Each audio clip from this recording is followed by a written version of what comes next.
Buenos días, bienvenidos a esta sesión académica. El día de hoy nos acompaña la maestra Lisette Chávez Rodríguez. La maestra Lisette realizó su licenciatura en Biología en la Universidad de La Habana, en donde se graduó con honores. Cursó la maestría en Biología Experimental en la Universidad Autónoma de México, en donde también se graduó con honores. Actualmente es candidata a doctora por la Universidad Nacional Autónoma de México, la Universidad Autónoma de México. Cuenta con experiencia en docencia, liderazgo, diseño y desarrollo de estudios clínicos, estudios metabólicos y moleculares en el campo del cáncer de hígado para encontrar los principales marcadores moleculares relacionados con el inicio, progresión, pronóstico y diagnóstico precoz de esta enfermedad. Cuenta con 7 publicaciones. Bienvenida, maestra. Muchas gracias. Sí, bueno, se escucha bien. Bueno, buenos días. Muchas gracias por la presentación y por la invitación.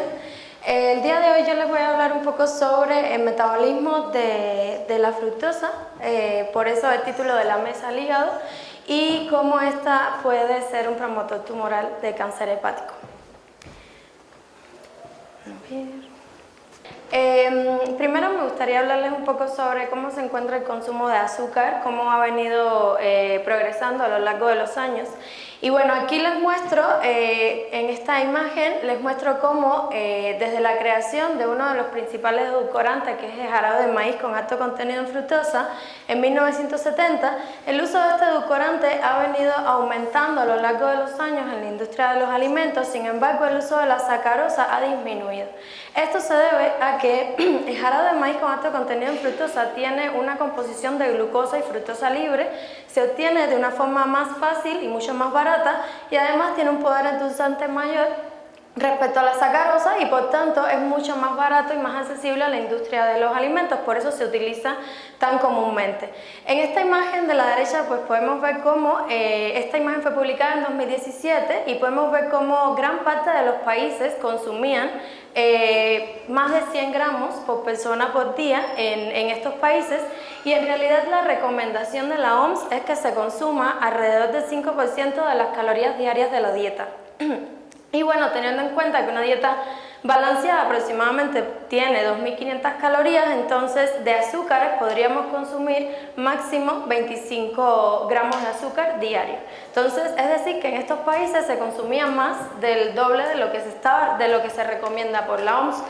Ahora, ¿cómo ha venido comportándose el consumo de azúcar a lo largo de los años? Pues vemos que sigue en aumento, y que en el periodo 2022-2023 creció aún más.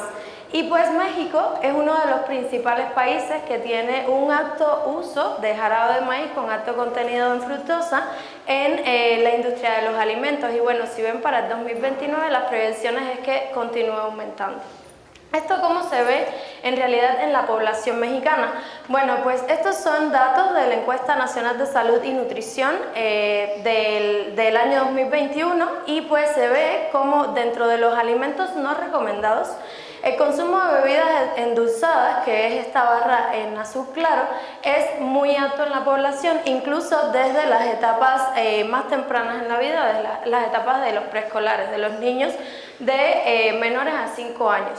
Esto pues tiene mucha implicación en cómo se va a comportar la obesidad y sobrepeso, ya que desde la etapa escolar, es decir, de 5 a 11 años, comienza a haber un 37% de la población de estos niños con algún padecimiento de obesidad o sobrepeso. Y pues ya en la etapa adulta esto se refleja en que aproximadamente un 72% de los adultos mexicanos presenta sobrepeso u obesidad. ¿Cómo se ve en los datos recientes de la encuesta del año 2022? Pues esta tendencia continúa en aumento. En realidad no ha disminuido mucho el consumo desde la etapa preescolar, y bueno, esto ya se sabe, se ha documentado que el consumo de azúcares y bueno, alimentos ultraprocesados desde etapas muy tempranas en el desarrollo está relacionado con una mayor probabilidad de desarrollar obesidad y algunas de las comorbilidades que tiene asociado. Esto, bueno, pues es una publicación de la revista del Consumidor, es una edición de mayo de 2023, y justamente se habla de las bebidas endulzadas que son altas en azúcares. De este lado vamos a ver cuáles son las bebidas de más de 1 litro que tienen más de 25 gramos, es decir, más de lo recomendado por la OMS, y de este lado vamos a ver los que tienen menos de 1 litro. En este caso, si nos fijamos, como la Coca y la Pepsi tienen aproximadamente 26 gramos de azúcar, es decir, que solamente con consumir una lata de Pepsi o una lata de Coca, perdón, o una botella de Pepsi, estamos cubriendo con el consumo de azúcares diarios que tenemos que consumir de forma normal. Entonces, pues, ¿esto por qué tiene implicación? Porque se sabe que el consumo de fructosa, que el consumo de azúcar como está compuesto por glucosa y por fructosa, esta fructosa va a pasar de forma directa, va a primero metabolizarse en los enterocitos, pero cuando consumimos una dosis baja en azúcar, es decir, menos del 5% de los azúcares diarios de la dieta, pues esta fructosa se convierte en glucosa y pasa al hígado en forma de glucosa y continúa este metabolismo. Sin embargo, cuando consumimos más del 5%, es decir, un exceso de azúcares añadidos en la dieta, esta fructosa no es capaz de metabolizarse completamente en los enterocitos y pasa entonces a la sangre portal en forma de fructosa, y así es como llega la fructosa a los hepatocitos, es decir, al hígado. Ahora, en este estudio se utilizó varias cepas de ratones, se les suplementó el agua con jarabe de maíz con alto contenido en fructosa, y en realidad lo que ellos observaron es que había un aumento significativo en todas las cepas de ratones que ellos estudiaron del tamaño de las vellosidades intestinales. Esto da como consecuencia un aumento de la superficie de absorción en el intestino, y por ello los ratones presentaron un aumento, una ganancia de peso significativa respecto al grupo control. Por lo tanto, esto ya estaba un poco demostrando, ¿no?, que la fructosa estaba relacionada, el consumo de fructosa en la dieta estaba relacionado con la ganancia de peso y la obesidad. Ahora, no solo la fructosa está relacionada con la obesidad, sino también puede estar relacionada con otras enfermedades metabólicas como es el MASLD. Esta es la clasificación actual de lo que se conocía como hígado graso, enfermedad de hígado graso no alcohólico, NAFLD o MAFLD, pero actualmente ya se llegó al consenso que se denomine MASLD. Para tener MASLD, en realidad lo que se menciona es que debe estar acompañado, pues, la esteatosis, debe estar presente esteatosis, y pues aquí vemos que el consumo de una dieta alta en fructosa genera la acumulación de grasa en los hepatocitos, y esto pues debe estar acompañado de otras comorbilidades como puede ser al menos una o las 5. Puede ser presencia de sobrepeso, obesidad, diabetes, aumento de la presión arterial y un aumento de triglicéridos y colesterol en suero. Por tanto, esa es la clasificación actual para incluir a pacientes dentro de este grupo de enfermedad, actualmente, en español es enfermedad de hígado esteatótico asociada a metabolismo, MASLD. Entonces, si vemos aquí, como ya les mencioné, la fructosa puede o se relaciona o puede generar esta acumulación de grasa en los hepatocitos, generando la etapa esteatótica de la enfermedad, pero además puede progresar hacia la etapa fibrótica de la enfermedad e inflamatoria. Por lo tanto, pues este consumo de fructosa es un factor de riesgo para la generación de MASLD. Pero, pues en estudios recientes, en 2022, Ruiz Manríquez y colaboradores hicieron una predicción para saber cuál sería el porcentaje de la población mexicana que pudiera padecer, en este caso todavía se denominaba MASLD, pero cuál es el porcentaje de la población mexicana que pudiera tener esta enfermedad. Y en realidad detectaron que aproximadamente el 50% de la población mexicana puede tener este padecimiento, y actualmente se sabe que el MASLD es una de las principales causas de trasplante hepático a nivel mundial. Por tanto, pues el consumo de fructosa o de dietas enriquecidas en fructosa, pues como ya les mencioné, tiene una gran relación con el desarrollo de MASLD y además con la generación y progresión hacia el cáncer hepático. Esto, aquí un poco del metabolismo de la fructosa.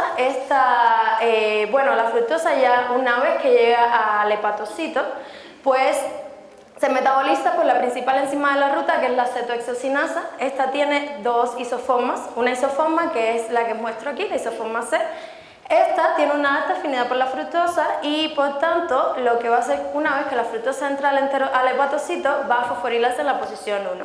Esto permite que pues, se pueda integrar a este metabolismo de fructólisis y la aldolasa B la puede escindir en las dos triosas como metabolitos intermediarios que pueden entonces incorporarse a la ruta glicolítica para rendir mayores niveles de piruvato. ¿Qué pasa con esto? Que esta enzima hasta ahora no se conoce ninguna de las dos isoformas que presente una regulación negativa. Entonces estos metabolitos son metabolitos intermediarios no regulados que van a seguir entrando a la ruta glicolítica y van a rendir mayores niveles de piruvato. Pero estos niveles o este metabolismo de fructosa en una célula no transformada va a generar un aumento de las especies reactivas de oxígeno y con ello, pues como ven aquí, esto de manera indirecta pues, va a inhibir a esta enzima que permite el paso de citrato a isocitrato en el ciclo de los ácidos tricarboxílicos. Y al inhibirse, el citrato se acumula y entonces es aquí donde puede salir el citrato del citosol y por ende va a integrarse a la ruta de síntesis de lípidos de nuevo. Por tanto, se genera la etapa esteatótica y posteriormente va progresando hacia la inflamación y hacia fibrosis, puede pasar o no por cirrosis hasta generarse el cáncer hepático. Ahora, para ello, pues nosotros hicimos un modelo preclínico en donde utilizamos ratones de la cepa C57BL6 con 15 días de edad, ratones macho, y pues le dimos diferentes dietas, o sea, diferentes tratamientos. En este caso los ratones tenían una dieta control, una dieta CHO 5001, y a los cuales a algunos se les suplementó el agua con un 33% de fructosa solamente en el agua. Entonces estos ratones pues se llevaron a 32 semanas u 8 meses de tratamiento para realizar la eutanasia. Algunos de estos grupos, que bueno, más adelante se los mencionaré, se les inyectó de forma intraperitoneal dietilnitrosamina, que sería el DEN, por su acrónimo, y pues este es otro promotor tumoral que se inyectó 2 días después de comenzar la dieta. Estos también, algunos tenían una dieta con agua normal y unos con agua suplementada en fructosa. Pero en estos primeros resultados me gustaría que vieran o que analizáramos no solamente el grupo control versus el grupo que solamente consumió fructosa en el agua. Entonces, bueno, si vemos los primeros resultados, pues los ratones que tenían un consumo de fructosa en el agua aumentaron este consumo de agua. Entonces, esto se vio reflejado en el peso corporal de los ratones, en el peso del hígado y además nosotros hicimos un análisis de la composición corporal de estos animales y vimos que efectivamente tenían un aumento en el porcentaje de grasa corporal en los ratones que consumían fructosa en la dieta. Por tanto, nuestro modelo sí estaba generando una acumulación de tejido adiposo y pues posteriormente nos fuimos a analizar de forma macroscópica el hígado primero y vimos que había un cambio en la coloración de estos, en el hígado de estos ratones que consumían fructosa y bueno, ya por medio de histologías vimos que, por medio de histologías vimos que en el grupo control no había una diferencia, o sea, no había un daño en el tejido, la disposición de los hepatocitos estaba normal, había aproximadamente un 20% de hepatocitos binucleados, que es lo que se plantea por los patólogos, y pues en realidad cuando vimos el tejido de los ratones que tenían fructosa suplementada en la dieta, vimos que sí se acumulaba grasa en este tejido, había un aumento del infiltrado inflamatorio, lo cual nos estaba dando de que la fructosa sí podía entonces, o nos estaba mostrando que nuestro modelo de la fructosa sí estaba haciendo una acumulación de grasa, una etapa esteatótica y además progresando hacia la etapa inflamatoria. Pero otra cosa que nos llamó la atención, si ven de respecto a este tejido, había un aumento en los hepatocitos que tenían un núcleo mucho mayor y esto pues lo llevamos a análisis por supuesto con un patólogo, el doctor Hernández Pando en el Instituto de Nutrición y bueno, corroboramos que esto era un daño temprano que estaba haciendo la fructosa o este tratamiento con fructosa en el tejido hepático de estos ratones. Entonces, para primero corroborar esta inflamación, Lo que hicimos fue buscar algunos marcadores que nos dieran idea si este infiltrado venía por proinflamatorio o estaba induciendo una respuesta proinflamatoria o antiinflamatoria.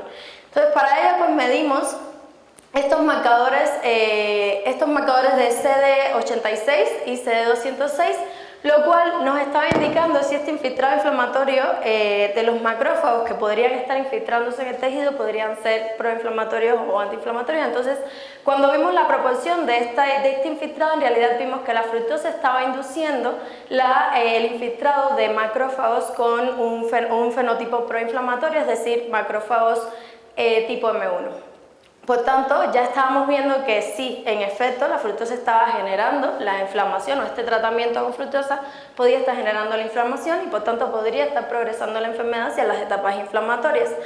Pero pues teniendo en cuenta que ya se habían hecho algunos análisis previos en el que estos tratamientos con fructosa desregulaban tanto la inflamación y también la expresión de microRNAs, pues quisimos analizar esta expresión de microRNA por medio de microarreglos. Esto lo llevamos a cabo aquí en el Instituto en el INMIGEN con la doctora Tejeros y la doctora Alicia Castellanos.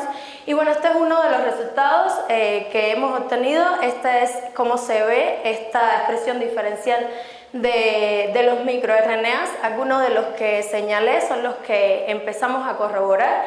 Y bueno, estos resultados los sometimos también a el software de Ingenuity Pathway Analysis, el IPA, y dentro de las rutas de daño que estaban induciendo en los órganos nos arrojó que la fructosa estaba induciendo daño renal, que bueno, ya está documentado que la fructosa genera daño renal. También nos estaba corroborando que estaban genes enriquecidos, microRNAs, enriquecidos para la generación de esteatosis. Pero nos llamó la atención esta presencia del carcinoma hepatocelular sin ni siquiera tener tumores en este tiempo en donde hicimos la eutanasia de los ratones. También vimos que había un aumento en la hiperplasia y proliferación y bueno, además había daño cardíaco. Aquí les muestro los microRNAs que señalé en este gráfico de Volcán y bueno, vemos que estos microRNAs están relacionados tanto con la generación de muscle D o con la carcinogénesis y tumorigénesis y además la agresividad del HCC. Ahora, este microRNA 1150 se midió por medio de, se midió en suero de pacientes que presentaban NAFLD con la clasificación pasada, es decir, muscle D, y vieron que estaba aumentado en el suero de los pacientes y nosotros en el tejido estábamos viendo que había un aumento de este microRNA, por tanto nos estaba dando un poco más de firmeza a nuestro modelo que estábamos utilizando. Y bueno, este microRNA 23A3P se lo señalo porque posteriormente les voy a hablar un poco de él. Entonces, bueno, para ver si de verdad la fructosa estaba, o este análisis que habíamos hecho tanto por microarreglos como por el IPA, de verdad se estaba viendo a nivel morfológico y fisiológico, bueno, pues analizamos los corazones y en efecto a nivel macroscópico se veía que con respecto a un ratón control, el corazón de los ratones con fructosa pues acumulaba una mayor cantidad de grasa pericárdica, lo cual pues se reflejaba en el tamaño del corazón y también en la cantidad de grasa que tenían. Entonces esto estaba corroborando un poco lo que nos salió en el IPA de que había un enlargamiento del corazón y bueno, daño en este órgano. Paralelo a esto, pues decidimos continuar con una colaboración en el Instituto Nacional de Cardiología, en donde estamos comenzando un proyecto para ver qué pasa con estos ratones que tienen grasa, o sea que tienen un consumo elevado de fructosa en la dieta y pues que en realidad, ¿por qué acumula esta acumulación de grasa pericárdica? ¿Qué puede estar generando? Bueno, yo espero que en algún momento pueda tener estos resultados pronto y podérselos presentar nuevamente. Pero bueno, por otro lado, como vimos también que había un enriquecimiento en las rutas de hiperproliferación de las células y bueno, el carcinoma hepatocelular. Además buscamos en el tejido de fructosa, los ratones que consumían fructosa, un marcador de proliferación, Ki67, y en efecto vimos que habían zonas donde habían células positivas para este marcador, por tanto estaba corroborando lo que estábamos viendo en el IPA, en el análisis del IPA, y además medimos este marcador citoqueratina 19, que de forma normal se encuentra localizado en los ductos biliares, en los colangiocitos. En un tejido normal se marcan los colangiocitos con este marcador. Pero ¿qué pasa? Cuando nosotros analizamos este tejido de los ratones que tenían fructosa, vimos que habían hepatocitos que estaban siendo positivos para este marcador. Es decir, esto nos da un indicio de que estas células estaban desdiferenciándose hacia un fenotipo troncal. Es decir, nos está dando indicio de que estas células podrían estar llevando a cabo una transformación hacia futuras etapas de neoplasias y por tanto, hasta aquí la fructosa sí puede estar generando, puede estar haciendo la función de un promotor tumoral. Ahora, como ya vimos esto en el grupo solo de el control con los que consumían fructosa, pues ahora quiero que analicemos todos los grupos en conjunto. Estos, bueno, como les mencioné, se los vuelvo como a repetir, teníamos ratones que comenzaron la dieta con 15 días de edad, 2 días después le inyectamos de forma intraperitoneal el carcinogénico u otro promotor, que es la dietilnitrosamina, y posteriormente se llevó esta dieta por 32 semanas u 8 meses de tratamiento. Entonces, cuando nosotros analizamos estos grupos en conjunto, pues vemos que efectivamente el grupo que tenía solamente el carcinogénico, es decir, el DEN, como tratamiento, pues sí tenía tumores. Pero cuando analizamos el grupo de fructosa con el DEN, fue el que tenía una mayor cantidad de tumores. De hecho, fue el grupo que más tumores formó respecto al resto de los tratamientos. En el show no tuvimos ninguna presencia de tumores y bueno, en el fructosa tampoco, pero vimos que a 8 meses ya estaba generando cambios para la progresión hacia etapas neoplásicas de esta enfermedad. Entonces, pues esto también ha sido corroborado por otros autores en donde se utiliza la misma cepa, la dietilnitrosamina, y ven que en efecto esta dieta alta con fructosa pues va a generar un aumento de tumores. Por lo tanto, la fructosa en este caso, en este grupo, estaba funcionando como un promotor tumoral en la formación de tumores, es decir, estaba haciendo una función tumorigénica. Ahora, posteriormente, como vimos que en estos grupos habíamos visto acumulación de grasa, pues queríamos ver qué pasaba con estos lípidos tanto en suero como en tejido. Y pues vimos que los triglicéridos en suero no había diferencias significativas, sin embargo, en cuanto al colesterol, había un aumento significativo de colesterol en suero respecto a los grupos control. Entonces, cuando llevamos este análisis a tejido, vimos que en el caso de los triglicéridos había una mayor acumulación de ácidos grasos, bueno, de triglicéridos en este caso, en el tejido respecto al grupo control, y no se reflejaba una diferencia significativa en cuanto a el contenido de colesterol. Por lo tanto, esto nos llevó a corroborarlo por medio de Western blot en las enzimas, en las principales enzimas que estaban relacionadas con el metabolismo de ácidos grasos o con la síntesis de ácidos grasos y con la ruta del mevalonato que posteriormente pudiera llevar a la síntesis de colesterol, y pues vimos que se reflejaba lo mismo que estábamos viendo en la medición que habíamos hecho en tejido, en donde las enzimas que estaban relacionadas con la síntesis de ácidos grasos pues estaban elevadas en los grupos que consumían fructosa, lo cual nos estaba apoyando un aumento de la acumulación de triglicéridos. Sin embargo, no había una diferencia significativa en las enzimas que estaban relacionadas con el colesterol. Por tanto, bueno, pues uno de los colaboradores en este proyecto, el doctor Diego Calvici, ha desarrollado por muchos años estudios donde se ha visto que esta enzima, FASN, que es la ácido graso sintasa, se clasifica como un promotor tumoral y que hay un subgrupo de pacientes con HCC que tienen un aumento de esta enzima en la región tumoral respecto al tejido no circundante, y por tanto este subgrupo de pacientes tiene un cáncer mucho más agresivo. Por tanto, la presencia o el aumento de esta enzima en los grupos con fructosa y fructosa con el carcinogénico nos está dando la idea de la agresividad que pudiera tener este tumor y bueno, pues se correlaciona con el fenotipo de lipogénesis aberrante, lo cual también se ha clasificado como un tumor, o los tumores que presentan este fenotipo son mucho más agresivos. Ahora, teniendo en cuenta todo esto que vimos, pues nos pasamos a un modelo in vitro donde utilizamos líneas celulares de cáncer hepático y bueno, pues el principal objetivo era ver por qué, o sea, qué pasaba en el metabolismo, si este metabolismo de fructosa estaba induciendo algún cambio en el que pudiera generar una plasticidad metabólica. Esta es una de las principales o es una de las nuevas rutas que se están utilizando para poder atacar a los tumores y bueno, se ha visto que esta desregulación en el metabolismo energético pues es una de las principales características de los tumores. Si vemos aquí en esta imagen pues se muestra cómo en el hepatocarcinoma pues las rutas que están enriquecidas generalmente pues es la ruta biosintética de isoxaminas, la proliferación, o sea la síntesis de nucleótidos, la obtención de poder reductor por la ruta de las pentosas fosfato y la obtención de energía por glicólisis.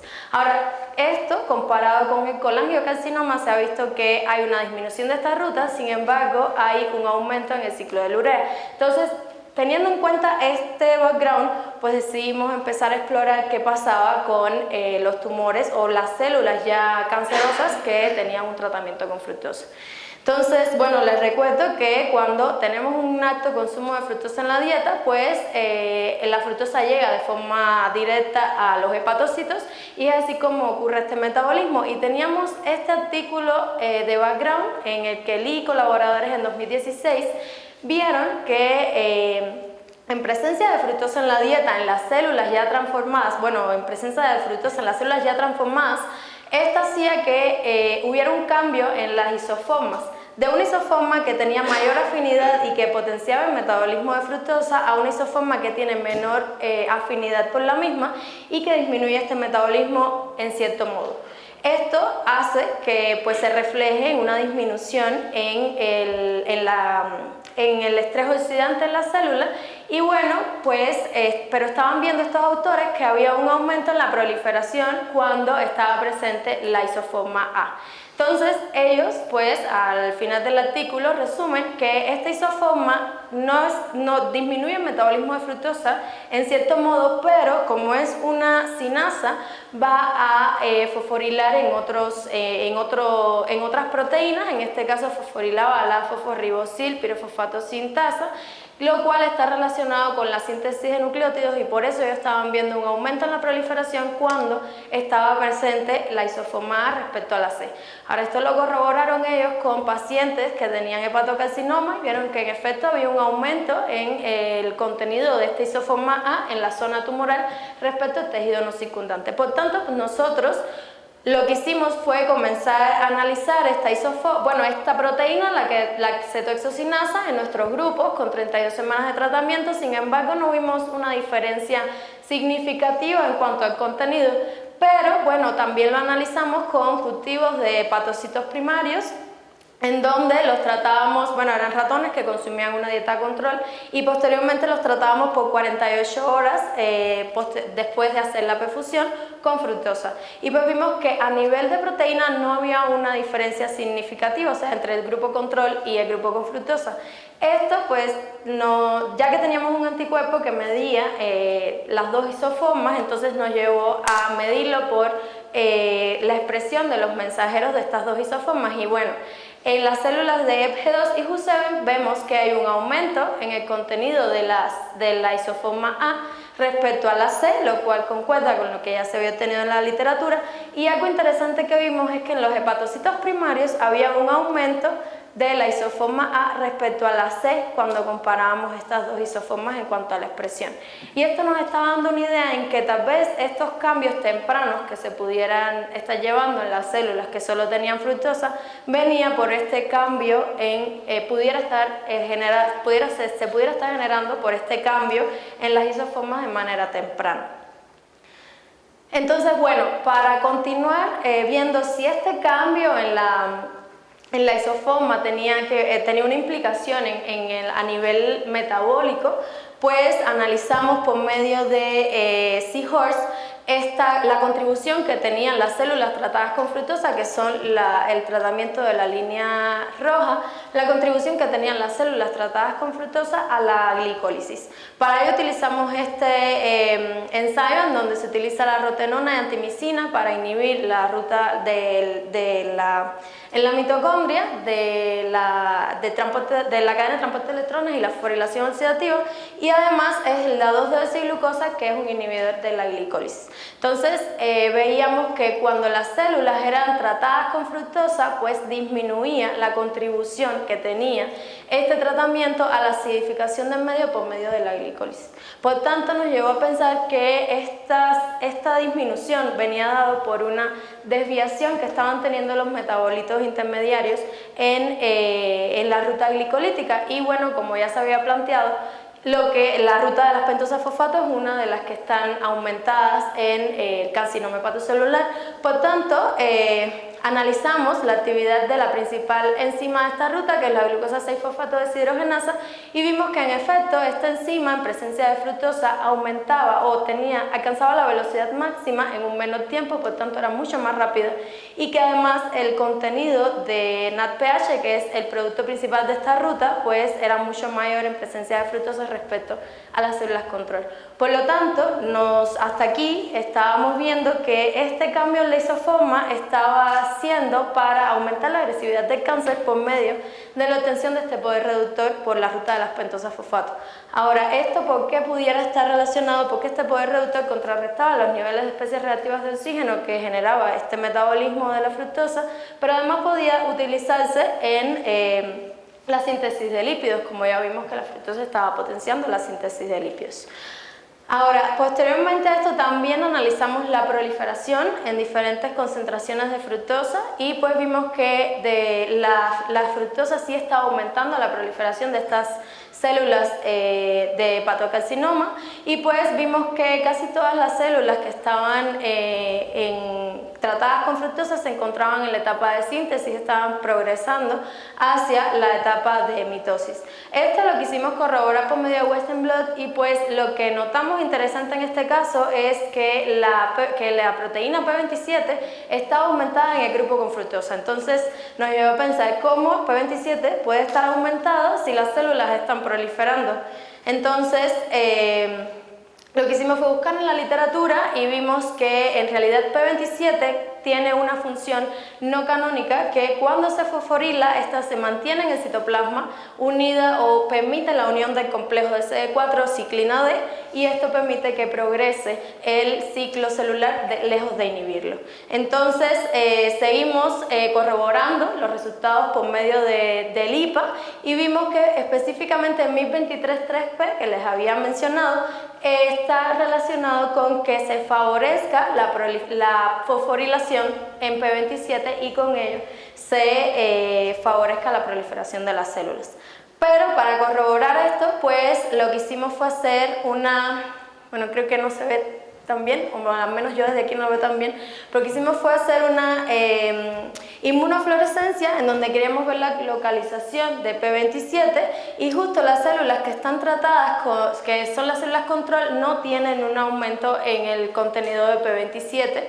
Sin embargo, cuando lo veíamos con las células tratadas con fructosa, se ve un aumento de P27 en el citoplasma, lejos de estar localizado en el núcleo, lo cual nos estaba corroborando estos resultados que estábamos obteniendo. Y por tanto, pues este tratamiento con fructosa estaba potenciando que P27 se mantuviera en el citoplasma, y que esto conllevara a que aumentara la proliferación de las células. Ahora, posteriormente, pues quisimos seguir corroborando características tumorigénicas de estas líneas de cáncer hepático, y pues vimos que las células que estaban tratadas con fructosa tenían un aumento en el número de feroides y además en el tamaño de los mismos. Este experimento de formación de feroides es un experimento donde se siembran pocas células a una concentración clonogénica para favorecer que de una célula comience la proliferación de las mismas, y se deja por medio de hasta 15 días de tratamiento.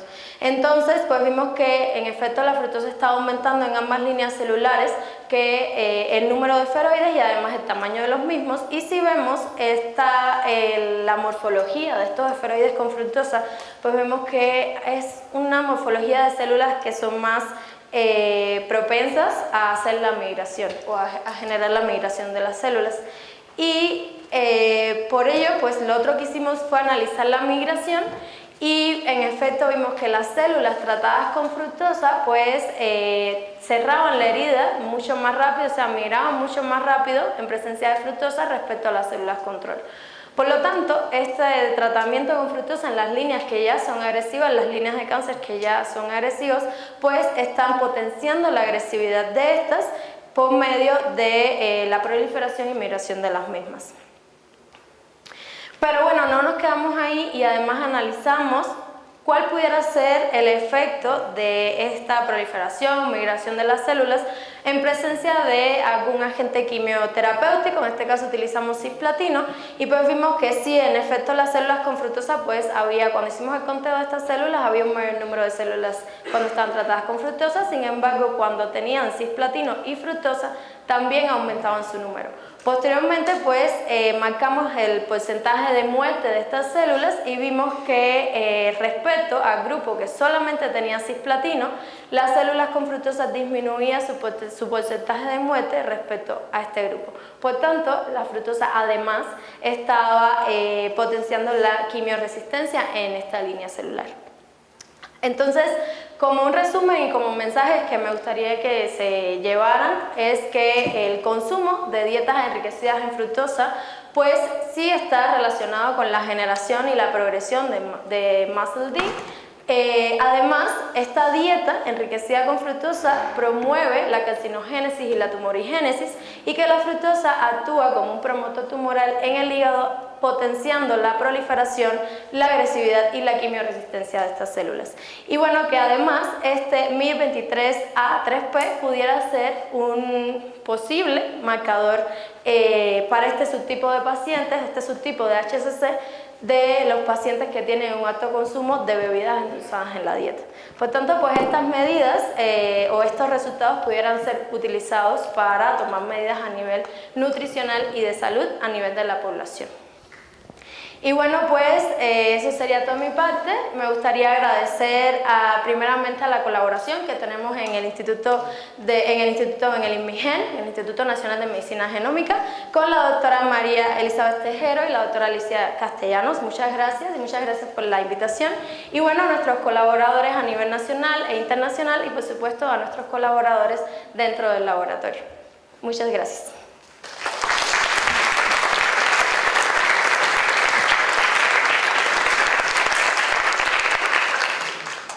Entonces, bueno, si tienen alguna pregunta, pudieran ya... Es momento de que me hagan las preguntas.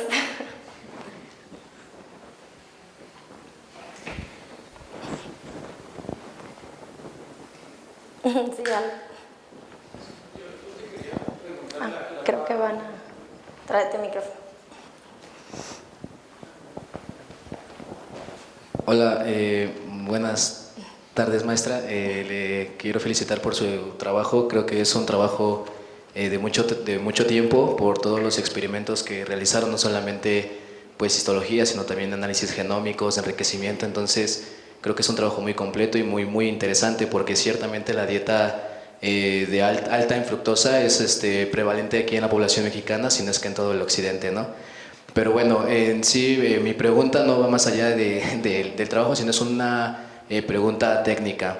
Tengo entendido que MAFLD se supone que era la enfermedad del hígado graso asociado al metabolismo, ¿no? Pero entonces, ¿cuál es la diferencia entre la nueva nomenclatura que nos propone MASLD con respecto a MAFLD? Bueno, esto es un consenso que justo hace unos meses se comenzó a implementar y esto tiene mucho que ver con la inclusión de los pacientes porque quedaban fuera muchos pacientes que consumían alcohol, porque al tener el término no alcohólico, pues decían, bueno, los pacientes que consumen alcohol en realidad no están teniendo este tipo de enfermedad. Pero en realidad hay muchos pacientes que sí que consumen alcohol, no en cantidades tan altas, pero también consumen estas dietas altas en grasa, altas en azúcares. Entonces era una forma de añadir también a estos pacientes y darles seguimiento.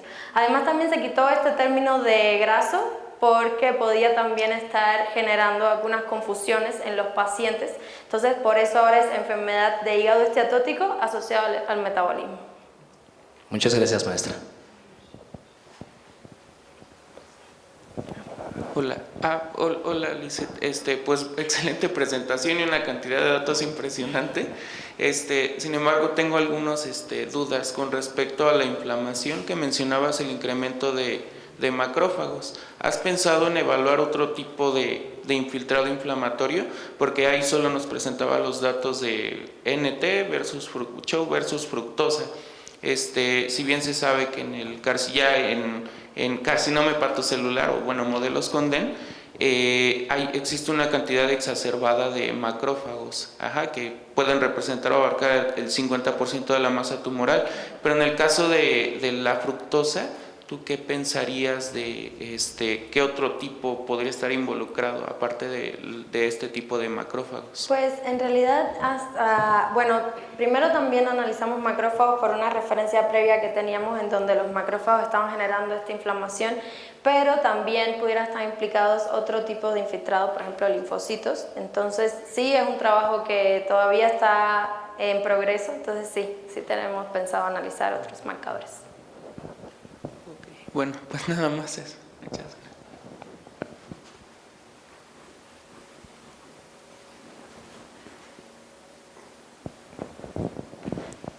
Hola Liz.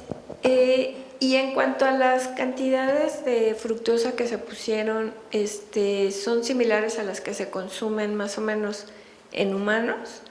O y también por sí sola, entonces podríamos poner que la fructosa está relacionada con el inicio y el desarrollo de MASLD o hígado graso. Sí, de hecho, bueno, como base para generar este modelo preclínico, lo que hicimos fue tomar dietas, bueno, con la composición de azúcares de la dieta Western. Entonces, para tener un modelo más limpio, lo que hicimos fue añadirle ese porcentaje de azúcares de la dieta Western, pero solamente de fructosa. Entonces sí es la dieta que se consume en general de la dieta occidental, la dieta de cafetería, pero solamente de fructosa. Y sí, la fructosa está relacionada al consumo de fructosa, por sí solo sí puede generar esta progresión de la enfermedad de hígado esteatótico.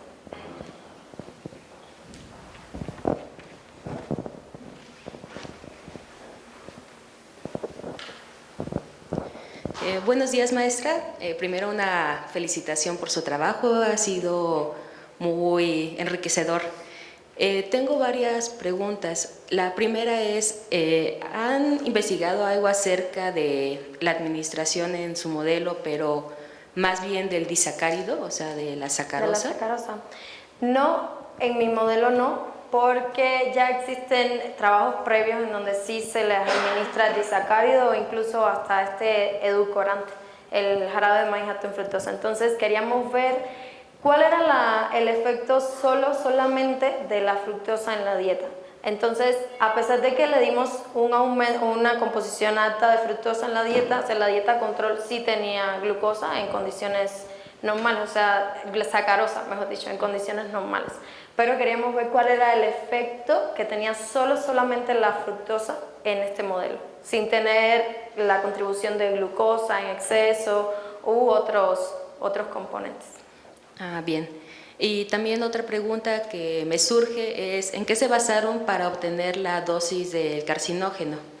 Del DEN, bueno, esto sí es estudios previos en el laboratorio, bueno, no puse la referencia, pero es por la doctora Cristina Enríquez y ella ya había demostrado que solamente a esta concentración del carcinógeno ya se generaba el carcinoma hepatocelular, se generaban tumores.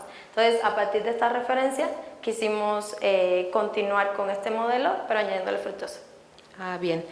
También me llama la atención, por ejemplo, en sus resultados del modelo en donde a la dieta la suplementaron con fructuosa, hay una gran variabilidad de los resultados. ¿Cómo podrías explicar esto? Es que, bueno, en realidad como como son ratones, aunque son de una misma cepa, también tienen variabilidad dentro de la cepa. Entonces, hay ratones que se comportan con parámetros un poco más bajos, un poco más altos. Al contrario, por ejemplo, si tuviéramos una línea celular, que pues sí es muy similar los resultados o las repeticiones entre cada N, pero los ratones sí tienen variabilidad. Es como algo más parecido a una población, pero haciéndolo en un modelo preclínico. Sí, claro, pero bueno, yo esperaría que también tuvieran cierta variabilidad en los grupos controles, y en los grupos controles se ven bastante homogéneos. Bueno, en realidad se ven bastante homogéneos en cuanto a la... Bueno, no sé en qué parámetro, por ejemplo, se ve tanta variabilidad o tanta homogeneidad. En realidad utilizamos también la varianza de la media, o sea, la SEM, para poder llegar mucho más, o sea, para poder agrupar mucho mejor estos grupos y no tener una desviación con respecto a la desviación estándar. Entonces, se utilizó un modelo estadístico en el que utilizáramos este ajuste y bueno, está planteado en la literatura que es mucho mejor, es mucho más cercano, es la cercanía entre las medias para poder comparar los grupos. Ah, bien. También, por ejemplo, yo me quedé como con la sensación, o la duda más bien, de querer comparar los grupos que solamente fueron tratados con el carcinógeno y adicionalmente el grupo que fue tratado con el carcinógeno y la fructosa. Sería interesante observar cómo es el efecto solamente de la fructuosa con respecto al efecto que per se el carcinógeno produce. Sí, justo. O sea, son resultados, para esta presentación me basé más en los efectos que solo tenía la fructosa, que por sí sola lo puede hacer, pero sí tenemos resultados en donde la comparación entre el carcinógeno y el carcinógeno con la fructosa. Y sí, tenemos justo, bueno, para los microRNAs hicimos todos los grupos, entonces tenemos datos del grupo de carcinógeno con el carcinógeno con fructosa, que bueno, todavía estamos analizando. Entonces sí, son muchos datos, pero nos basamos principalmente en el efecto que solo tiene la fructosa como promotor tumoral por sí solo. Ah, bien. También ya la última pregunta, y más bien es como una recomendación. Actualmente la línea celular de HEP-G2 está considerada no una línea de hepatocarcinoma, no, sino hepatoblastoma. De hepatoblastoma, para que consideren los resultados que obtengan a partir de esta línea celular. Sí, muchas gracias. De ahí en fuera, una excelente presentación y muchísimas gracias. Gracias.